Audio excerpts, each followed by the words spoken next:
जय श्री कृष्णा दोस्तों, बियसरा फैमिली में आपका स्वागत है। दोस्तों आज की वीडियो में हम जुलाई 2026 से अप्रैल 2027 तक का राशिफल बताने जा रहे हैं।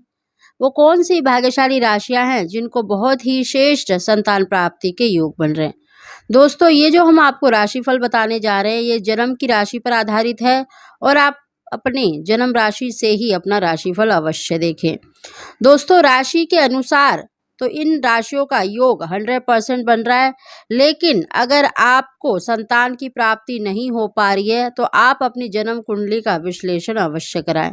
दोस्तों एक राशि के देखिए कई हजार लाखों लोग होते हैं, तो आप अपनी राशि के अनुसार अगर आप कंसीव करना चाहते हैं, आपको संतान प्राप्ति नहीं हो पा रही है, तो आपको अपनी जन्म कुंडली का विश्लेषण अवश्य कराना चाहिए। और जो भी दिक्कतें आ रही हैं उनको आप जरूर जाप करवा कर या फिर उपाय करके अवश्य ही दूर करें, तो निश्चित ही आपको मनवांछित संतान की प्राप्ति होगी। दोस्तों 8 ऐसी भाग्यशाली राशियां हैं जिनको निश्चित ही संतान सुख मिलने के योग बने हुए हैं। दोस्तों अगर आप देखिए पुत्र की प्राप्ति चाहते हैं तो उस महीने में, जिस महीने में आप कंसीव करते हैं, उस महीने की सम डेट का प्रयोग करें। साथ ही जो हम आपको इस वीडियो के अंत में उपाय बताने वाले हैं उनको आप अवश्य करें, तो देखना निश्चित ही आपको मनवांछित संतान की प्राप्ति होगी। दोस्तों बहुत ही श्रेष्ठ दिन चल रहे हैं, सावन मास चल रहा है और सावन मास में किया गया उपाय बहुत ही शीघ्र आपको फल देता है। सबसे पहले दोस्तों हम उन 8 राशियों की जानकारी दे रहे हैं जिनको संतान योग के बहुत अच्छे और प्रबल योग बने हुए हैं। दोस्तों इन भाग्यशाली राशियों में सबसे पहली जो राशि है वो है सिंह राशि। दूसरी जो भाग्यशाली राशि है वो है वृश्चिक राशि, मकर राशि, कुंभ राशि, कर्क राशि, मेष राशि, वृषभ राशि और मिथुन राशि। ये 8 भाग्यशाली राशियां ऐसी हैं जिनको निश्चित ही संतान सुखी मिलने के योग बने हुए हैं। साथ ही दोस्तों देखिए संतान के लिए आपके पंचम भाव को देखा जाता है। पंचम भाव में देखिए ग्रहों की स्थिति और विशेष रूप से देवगुरु बृहस्पति की स्थिति अच्छी होती है, उत्तम होती है, तो निश्चित ही आपको मनवांछित संतान सुख की प्राप्ति होती है। साथ ही दोस्तों आपको जो हम उपाय बताने जा रहे हैं ये उपाय सभी राशि वाले कर सकते हैं। दोस्तों सबसे पहला उपाय है कि गुरुवार के दिन आपको देवगुरु बृहस्पति के बीज मंत्र ओम ग्राम ग्रीम ग्रोम स गुरुवे नमः का 108 बार हो सके तो डेली करें, नहीं तो गुरुवार के दिन यानी थर्सडे को अवश्य इस मंत्र का जाप करें। दूसरा है दोस्तों संतान प्राप्ति का जो मंत्र होता है, संतान गोपाल मंत्र, ओम ह्रीं क्लीं ग्लौं देवकी सुत गोविंदा वासुदेव जगतपते देहि में तनयम कृष्णा तो अहम शरणम गता। इस मंत्र का भी आपको 108 बार जाप करना है। साथ ही दोस्तों शिव जी का पूजन अवश्य करें और बहुत ही श्रेष्ठ महीना चल रहा है, तो इस महीने में आपको सोमवार के दिन जो उपाय करना है उसकी जानकारी दे रहे हैं। दोस्तों सोमवार के दिन आप अवश्य ही शिव परिवार का यानी शिव जी का पूजन अवश्य करें, अभिषेक अवश्य करें, और जो आपको हम उपाय बता रहे हैं उसको आपको गुप्त तरीके से करना है।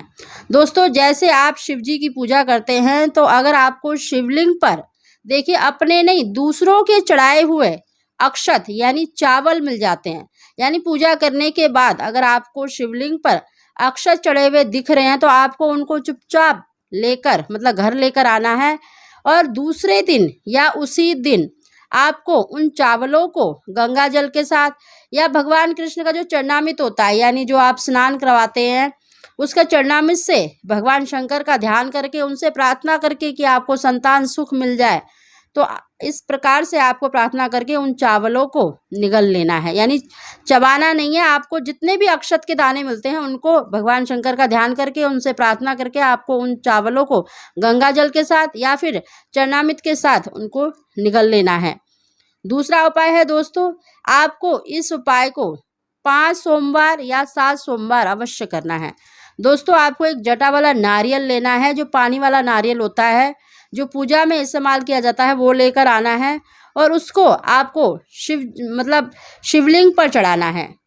दोस्तों आपको भगवान शंकर की पूजा करके अपनी प्रार्थना करके संतान प्राप्ति के लिए उसको शिवलिंग पर चढ़ा देना है और पूजा करने के बाद उस शिवलिंग से आपको उस जटा वाले नारियल को उठा लाना है और किसी भी पुरुष से, देखिए आपको खुद नहीं तोड़ना है, किसी भी पुरुष से उसको तुड़वा कर जो नारियल का बीज होता है उसकी हमने देखिए एक अलग वीडियो भी डाल रखी है, डिस्क्रिप्शन में आपको उसका लिंक मिल जाएगा कि किस प्रकार आपको उसके तोड़ना है और कहाँ पर बीज निकलता है। उस बीज को आपको 5 या 7 सोमवार, अगर सोमवार को नहीं तो मंगलवार के दिन, दूसरे दिन आपको उसे गंगा जल के साथ ब्रह्म मुहूर्त में आपको उसे निगल लेना है। संतान गोपाल मंत्र का जाप कर ले या भगवान शंकर का ध्यान करके आपको उस बीज को निगल लेना है और आधे घंटे तक आपको कुछ भी नहीं खाना है। दोस्तों इस उपाय को देखिए गर्भवती महिलाएं भी कर सकती हैं। अगर आपका पहला, दूसरा या तीसरा महीना चल रहा है तो आप इस उपाय को जरूर करें। देखना आपको निश्चित ही मनवांछित संतान की प्राप्ति अवश्य ही होगी। अगला उपाय है दोस्तों, भगवान शंकर की पूजा में बेलपत्र का विशेष महत्व माना जाता है। तो आपको 5 या 7 बेलपत्र लेने हैं, उन पर आपको पीला चंदन लगाना है और शहद से 3 बिंदी लगानी है तीनों बेलपत्रों पर और अपनी मनोकामना बोलकर आपको शिवलिंग पर चढ़ा देना है। दोस्तों इस उपाय को भी आपको 5 या 7 सोमवार अवश्य करना है। देखना भगवान शंकर की कृपा से आपको निश्चित ही संतान सुख मिलेगा, आपकी सूनी गोद अवश्य ही भरेगी। दोस्तों ये जो हमने उपाय बताए हैं ये सभी राशि वाले अवश्य करें, तो देखना बहुत ही शीघ्र आपको मनवांछित संतान की प्राप्ति होगी। दोस्तों वीडियो पसंद आई हो तो इसको लाइक शेयर जरूर करें और कमेंट बॉक्स में हर हर महादेव अवश्य लिखें। आप सभी को जय श्री कृष्ण।